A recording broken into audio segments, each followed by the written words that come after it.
Hər vaxtınız xeyir. Mən Qəhrəmanova Dinar, Ailə Təbabəti kafedrasının assistentiyəm. Bugün sizə təqdim edəcəyim mövzu adrenal vəz xəstəlikləri ilə bağlıdır. İlk öncə vəzin anatomiyasını xatırlatmaq istəyərdim. Böyrəküstü vəzlər, glandular suprarenalis cüt orqanlardır, daxili sekresiyaya aid orqanlardır. Bu vəzlərdən olub, böyrəklərin yuxarı ucları üzərində yerləşmiş bir vəzdilər. Sağ vəz üç bucağa, sol vəz isə ayparaya bənzəyir. Böyüklərdə hər vəzin çəkisi 11-18 qram, uzunluğu 4-6 sm arası, eni isə 2-3 sm və qalınlığı 3-6 mm-dir. Quruluş morfoloji olaraq və funksional cəhətdən bir-birindən fərqlənən qabıq və beyin maddələrindən ibarətdir. Qabıq maddə vəzin ümumi həcminin 80%-ni təşkil edir və 3 qatdan ibarətdir. Bu, xarici glomerulyar, yəni yumaqcıq qatıdır. Əsasən mineralokortikoid, aldosteron ifraz edir. Orta lifli qat, glukokortikoid, kortizolu konkret olaraq ifraz edir və daxili torlu qat cinsiyyət hormonlarını ifraz edir. Beyin maddə isə xromafin hüceyrələrdən ibarətdir və katexolaminlər ifraz edir. Fiziologiyası. Bu vəzlər hormon ifraz edərək orqanizmdə su, duz, cinsiyyət, simpatik və hemodinamik tənzimləmə proseslərində mühüm rol oynayırlar. Qabıq qatda ifraz olunan kortikosteroidlər, xolesterin və pregnenolon törəmələridir və bu adda 100-ə yaxın müxtəlif birləşmələr mövcud olsa da onların böyük bir qismi bioloji aktiv deyildir. Kortikosteroidlər təsir effektinə görə 3 əsas qrupa ayrılır. Onlara aiddir mineral kortikoidlər, glikokortikoidlər və cinsi hormonlar. Adrenal yetməzlik, yəni vəzin çatışmazlığı, hipokortizm sindromu, bu vəzin adrenal yetməzlik, yəni hipokortizm sindromu, böyrək üstü vəzin funksional yetməzliyi, qabıq qatından ifraz olunan hormonların azalması ilə bağlı meydana gələn bir ağır simptoma kompleksdir. Adrenal yetməzlik, hipokortizm sindromu, böyrəküstü vəzin funksional yetməzliyi, qabıq qatından ifraz olunan hormonların azalması ilə bağlı meydana gələn mürəkkəb bir simptoma kompleksdir. Təsnifat səbəbinə görə seçiləcək və gedişatına görə seçiləcək. Səbəbinə görə hipokortizm birincili, yəni vəzin birbaşa zədələnməsi ilə bağlı meydana gəlir. Burada bu zaman Addison xəstəliyi əmələ gəlir. İkincili ola bilər, bu zaman səbəb hipofiz vəzindən ifraz olunan adrenokortikotrop hormonunun ifrazı ilə bağlı, yəni konkret olaraq ifrazın azalması ilə bağlıdır.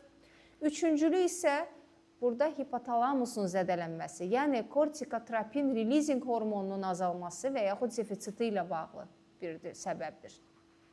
Gedişatına görə isə kəskin, yəni bu zaman adrenal kriz və şok əlamətlər meydana çıxır. Xroniki, burada biz artıq anamnezdən yorğunluq, zəiflik, anoreksiya, ürək bulanma, arterial təzyiqin aşağı düşməsi, hiponatremiya, yəni elektrolitlərin balansının pozulması, hiperkalemiya əlamətləri, xroniki birincili adrenal yetməzlik, yəni Addison xəstəliyin bütün simptomları meydana çıxacaq. Kliniki olaraq yüngül, orta ağır və yaxud ağır gedişatlı da ola bilər Addison xəstəliyi. Adrenal krizə başlamazdan əvvəl demək istəyirəm ki, bu böyrək üstü vəzin kəskin yetməzliyi, yəni həyati təhlükəli bir vəziyyətdir. Adətən vazomotor şok əlamətləri ilə özünü biruzə verəcək. Səbəblər müxtəlif ola bilər. Ən öndə gedən səbəblərdən xroniki steroid terapiyası alan xəstələrdə 5 gündən artıq 20 mg dozada və yaxud ondan artıq prednizolon alan xəstələr ola bilsin 20 mg-dan gündəlik dozadan az miqdarda, yəni 3 həftədən artıq müddətdə prednizolon steroidlərin birdən-birə kəskin kəsilməsi, dərman qəbulunun dayandırılması halda meydana çıxa bilər. Və yaxud xroniki steroid müalicəsi alan xəstələrdə yanaşı infeksiya, travma və yaxud şok, başqa bir stres əməliyyat da daxildir. Öncəsi əmələ gələn bir vəziyyət ola bilər. Böyrəküstü vəzin kəskin destruksiyası da səbəb ola bilər. Burada autoimmun destruksiyadan söhbət gedə bilər, infeksion maddələrin təsiri altında gemoragiyalar, metastatik vəzə infiltrasiya səbəbindən, hipofizin infarktı, qan sızmaları, yenə də neoplastik, infiltrativ və yaxud hansısa bir qanulomatoz xəstəlikləri səbəbindən, ümumi bədəndə sepsis, septik şok, kəskin qaraciyər çatmazlığı, adrenokortikal disfunksiya ilə bağlı əmələ gələn ağır bir haldır. Kliniki olaraq özünü şokla bağlı bütün əlamətlərlə büruzə verəcək. Abdominal ağrı, bədən hərarətində dəyişikliklər, ürək bulanma, qusma, laborator olaraq elektrolit disbalansı, hipoglikemiya və şok əlaməti, əsas əlaməti olan hipotenziya ilə özünü büruzə verəcək. Diaqnostika. Bu zaman xəstənin anamnezi çox böyük rol oynayır. Anamnezində steroid istifadəsi, xroniki adrenal yetməzliyi olan xəstələrdə hipotenziya, hərarət, hipoglikemiya əlamətləri varsa, kritik xəstələrdə septik şok əlamətləri meydana gəlirsə, kəskin adrenal yetməzlikdən şübhələnmək lazımdır hər bir reanimatoloqa və yaxud müalicə həkiminə. Diaqnozun dəqiqləşməsi üçün qanda və ya ağız suyunda acılıq kortizol, ümumi kortizol da ola bilər, serumda onun konsentrasiyası 15 mg desilitrdə və ya ağız suyunda 5,8 nanogram millilitrdən az olarsa, adrenal vəz yetməzliyinə artıq şübhə yaranacaq. Yanaşı olaraq, adrenokortikotrop hormonun stimulyasiya testi, kortizolun konsentrasiyası aşağı olan xəstələrdə 250 mg AKTH stimulyasiya testi aparılacaq və kortizolun səviyyəsi 30-60 dəqiqədən sonra təyin eləyəcək. Sınaqdan sonra əgər kortizol səviyyəsi 18 mg desilitrdən aşağı olarsa, adrenal vəz yetməzliyi təsdiqlənəcək. Yetməzliyin səbəbinin diferensiasiyası üçün acılıq zamanı AKTH səviyyəsi təyin ediləcək. AKTH, yəni adrenokortikotrop hormonu konsentrasiyası yüksək olduqda birincili vəz yetməzliyi, adrenokortikotrop hormonu konsentrasiyası normal və ya aşağı olduqda isə artıq ikincili adrenal vəz yetməzliyi təsdiqlənir. Müalicəmiz. Adrenal kriz təcili təxirə salınmaz vəziyyət olduğu üçün yüksək şübhə əlamətləri olan xəstələrdə mütləq biokimyəvi diaqnostika vaxt itirmədən müalicə tədbirlərinə başlanılmalıdır. Böyük həcmdə 2 litr və ondan artıq izotonik məhlul infuziyasına başlanılır. Yanaşı olaraq glikokortikoidlar 4 mg deksametazon, sonra isə hər 8 saatdan bir 50-100 mg hidrokortizon yeridiləcək. Xəstə stabilləşdikdən sonra steroid dozası təbii ki, tədricən azaldıraraq davam edici dozaya çatdırılacaq. Profilaktika bu hala çatdırmamaq üçün xroniki adrenal yetməzliyi olan xəstələrdə və ümumiyyətcə steroid müalicəsi alan xəstələrdə adrenal krizin profilaktikası üçün əməliyyatdan əvvəlki gecə, sabah və əməliyyatdan sonra 24 saat ərzində hər 8 saatdan bir 100 mg hidrokortizon təyin olunacaq. Bu qrup xəstələrdə travma, kəskin infeksiyalar baş verdikdə adrenal krizin profilaktikası mütləq ki gərəkir. Keçək artıq hiperkortitizmə, yəni çox vaxtı burada Cushing xəstəliyindən və yaxud Cushing sindromundan söhbət gedəcək. Bu zaman isə orqanizmdə kortizolun artması ilə xarakterizə olan vəziyyət, yəni hiperkortitizm və yaxud Cushing sindromu adlanacaq. Hipofiz vəzin adrenokortikotrop hormonun sintez edən adenoması ilə əlaqədar baş verən hipokortitizmə isə Cushing xəstəliyi deyiləcək. Səbəblər iatrogen ola bilər, yəni ekzogen glukokortikoid, kortikosteroid qəbulu ilə əlaqədar baş verə bilər. Bu zaman Cushing sindromunun ən çox rast gəlinən səbəbi kimi dəyərləndirir bu. Hipofizin adrenokortikotrop ifraz edən adenoması da ola bilər. Bu zaman Cushing xəstəliyindən söhbət gedir. Endogen hiperkortitizmin ən çox rast gəlinən ikinci səbəbi patoloji səbəblər arasında isə ümumiyyətcə birinci səbəbidir. Hipotalamusun AKTH ifraz etdirən törəməsi nadir hallarda rast gəlinir. Aşırı AKTH ifrazı böyrək üstü vəzlərinin iki tərəfli hiperplaziyasına makronodulyar və mikronodulyar Karni sindromu deyilir. Ola bilsin ki, kortizol artmasına gətirib çıxarda bilər. Bu vəziyyətdə xarakterik olaraq həm AKTH, həm də kortizol yüksək olacaq qanda. Kortikosteroid ifraz edən adrenal törəmə kortikosteroma səbəb ola bilər. Bu, hiperkortitizmin 10-20% aralıqlarda rastlaşan bir səbəbidir. Hormonal aktiv adrenal törəmə AKTH-dan asılı olmayaraq sərbəst şəkildə çox miqdarda kortizol ifraz edəcək və nəticədə adrenokortikotropun ifrazı azalacaq. Törəmə ətrafındakı sağlam adrenal toxuma və əks tərəfdəki böyrək üstü vəzi nəticədə atrofiyaya uğrayacaq. Kortikosteromaların 3 forması ayırd edilir. Bu zaman ən çox, ən sıx rast gəlinən forması solitardır, 90% hallarda. Adrenokortikal karsinoma ola bilər 10% hallarda və nadir hallarda iki tərəfli nodulyar hiperplaziya ola bilər. Paraneoplastik sindrom, bu da bir səbəblərdəndir. Ektopik AKTH hormon ifrazı Cushing sindromunun hardasa 15%-ni təşkil edir, səbəblərindəndir. Kiçik hüceyrəli bronxogenik hərəkəng ola bilər, karsinoid şişlər, pankreatik, timik, medulyar tiroid və digər neyroendokrin törəmələr AKTH və yaxud AKTH bənzər maddələr ifraz edərək hiperkortitizmə səbəb olur. Klinika. Mütləq ki, bu xəstələrdə adrenal hipertenziya olacaq 70% hallarda. Üzdə piylənmə, ay sifəti deyirik, yəni üzün girdəvari olması, üzün tünd qırmızı sianatik rəng alması, matronizm deyilir bu əlamətə, gövdənin piylənməsi, onurğa sütunun döş və boyun nahiyələrində piyin yığılması, klimakterik qozbellik deyilir, əzələ zəifliyi, ətraflarda gövdəyə nisbətən piy qatının nəzərə çarpan dərəcədə azalması, atrofiyası, yəni ətrafların, əl və ayaqların incəlməsi, nazikləşməsi, dəridə tünd çəhrayı, bordo, bənövşəyi striyaların əmələ gəlməsi, yanaşı olaraq bu pasientlərdə şəkərli diabetin, osteoporozun, psixoloji durumunun pisləşməsi, cinsi pozulma, qadınlarda amenorreya, virilizm, kişilərdə isə demaskulinizasiya getməsi ən əsas simptomlardandır. Burada klassik hiperkortitizm xəstənin həm üz quruluşunu görürük, həm də ki, bədəndə olan striyaları müşahidə edə bilərik bu foto şəkildə. Diaqnostika.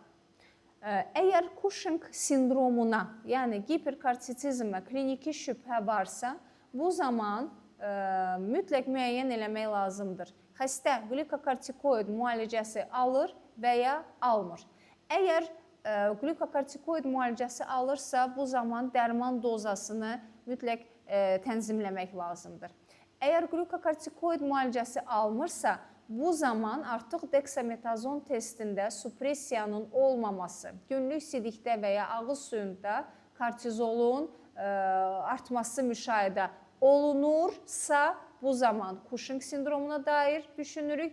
Əgər heç bir artma deksametazon testində supressiya müşahidə yoxdursa, olunmursa, bu zaman normal kimi dəyərləndiririk. Yox, əgər yenə deyirəm, günlük sidikdə və ağız suyunda kortizolun artması müşahidə olunursa və biz Cushing sindromuna dair şübhələniriksə, AKTH dəyərlərinə baxacağıq. AKTH aşağıdırsa, bu zaman adrenal adenomaya dair düşünəcəyik. AKTH-ın səviyyəsi normal və yaxud yüksəkdirsə, bu zaman artıq MRT müayinəsinə, yüksək dozalı deksametazon testinə, mərkəzi və ya periferik AKTH-ı təyin eləyəcəyik. Sintiqrafiya ehtiyacı varsa olunacaq. Burada artıq hipofiz vəzin adenoması və yaxud ektopik AKTH ifrazını biz belə deyək, axtaracağıq. Günlük sidikdə sərbəst kortizolun ekskresiyası 2 dəfə aparılacaq, ən doğrusu budur və hər ikisində də 3 dəfədən yüksək və ya 100 mikroqram günə olarsa, diaqnoz artıq dəqiqləşmiş sayılır. Kortizolun 90%-i plazma proteinləri ilə birləşmiş vəziyyətdə sirkulyasiya eləyir, onu da unutmamaq lazımdır. Sərbəst kortizol isə əsasən sidikdə və ağız suyunda olduğu üçün bu bioloji mayelərin təhlili daha belə deyək, əhəmiyyətli sayılır. Ağız suyunda sərbəst kortizol səviyyəsi 550 nanoqram desilitrdən yüksək olması Cushing sindromunun leyhinədir. Kiçik testdə deksametazon supressiya testi aparılmasını, burada çox vaxtı piylənməli, depressiyalı xəstələrdə, günlük sidik testi şübhəli olanlarda məsləhət görülür. Birinci günün səhəri qanda kortizol müəyyən ediləcək. Gecə isə saat 11-12 arası xəstəyə 1 mg oral deksametazon verilir və ertəsi səhər vaxtı 8-9 arası plazma kortizoluna baxılacaq. Normada testdən sonra kortizolun səviyyəsi 2 dəfədən çox azalmalıdır. Azalmadığı təqdirdə Cushing xəstəliyi və sindromu, kortikosteromanı da düşünə bilərik, fərqləndirmək üçün böyük deksametazon sınağı aparılacaq. Burada vacib bir qeyd var. Avtonom kortizol ifraz edən törəmələrdə hipofiz adrenal əlaqə pozulduğu üçün deksametazona cavab alınmayacaq və kortizol səviyyəsi 5 mikroqram desilitrdən aşağı düşməyəcək. Bunu unutmamaq lazımdır. Böyük deksametazon sınağının aparılma qaydası isə eyni, amma artıq 8 mg deksametazon veriləcək və qan zərdabında səhərsi gün kortizol təyin edilir. Əgər qanda kortizolun 50% aşağı düşməsi varsa, burada Cushing xəstəliyindən artıq biz şübhələnəcəyik və yaxud diaqnozu dəqiqləşdiriləcək. Kortikosteroma və ektopik AKTH sindromlarında qanda heç cür halda kortizolun enməsi müşahidə olunmur. Səbəbin və yerin təyini. Hiperkortizizm dəqiqləşdirdikdən sonra ilk növbədə AKTH-dan asılı olan və yaxud asılı olmayan formalar arasında diferensiasiya aparacağıq və bu məqsədlə ilk növbədə qanda AKTH-ın səviyyəsini təyin edirik. Əgər AKTH-ın konsentrasiyası 5-dən aşağıdırsa, o zaman adrenokortikotrom adenoma ehtimalı yüksəkdir və həmin vaxt bu adenomanın yerini müəyyən etmək üçün mütləq abdominal KT müayinəsi aparılacaq. Yox, AKTH səviyyəsi normal və ya yüksək olması bu bizə AKTH ifraz edən hipofiz və ya ektopik törəmələri göstərə bilir və bunları diferensiasiya etmək üçün əvvəlcə hipofizin MR müayinəsi aparılacaq. Hipofizin kortikotrop mikroadenomaları, belə deyək, 50% hallarda radioloji müayinə ilə çox da gözəl müşahidə olunur, görüntülənir. MR-da hipofizin 6 millidən böyük törəməsi və AKTH yüksəkliyi varsa, hipofiz adenoması diaqnozumuz təsdiqlənəcək. MR müayinəmizdə hipofizdə şiş kütləsi təyin edilmirsə, hər hansı bir halda və yüksək doza deksametazon testi də şübhəlidirsə, burada bilateral aşağı piramidal ciblərdə AKTH sınağı aparılmalıdır. Yəni, inferior petrosal sinus sampling aparılacaq. Bu sınaqda mərkəzi və ya periferik AKTH fərqinin olması, hipofiz adenoması və ya hipotalamus törəməsi üçün xarakterik sayılır. Mərkəzi və periferik AKTH fərqi olmadıqda, AKTH ifraz edən ektopik törəmə axtarıb tapılması üçün artıq biz döş və qarın boşluqlarının KT müayinəsini aparacağıq və somatostatin reseptor sintiqrafiyası aktriatidlə ola bilsin indi 111 və yaxud texniyatı ilə aparıla bilər bu müayinə ektopik AKTH sindromunu təsdiqi üçün lazımdır. Diferensial diaqnostika. Yeniyetmələrdə sürətlə baş verən piylənmə. Mütləq ki, onu da araşdıracağıq.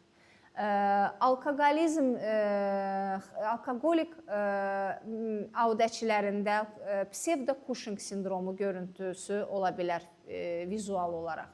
Generalizə olunmuş miopatiya ola bilər ki, ətrafların incəlməsi onunla bağlıdır və insidentaloma ilə, yəni hormonal aktiv olmayan törəmələr də aparılacaq.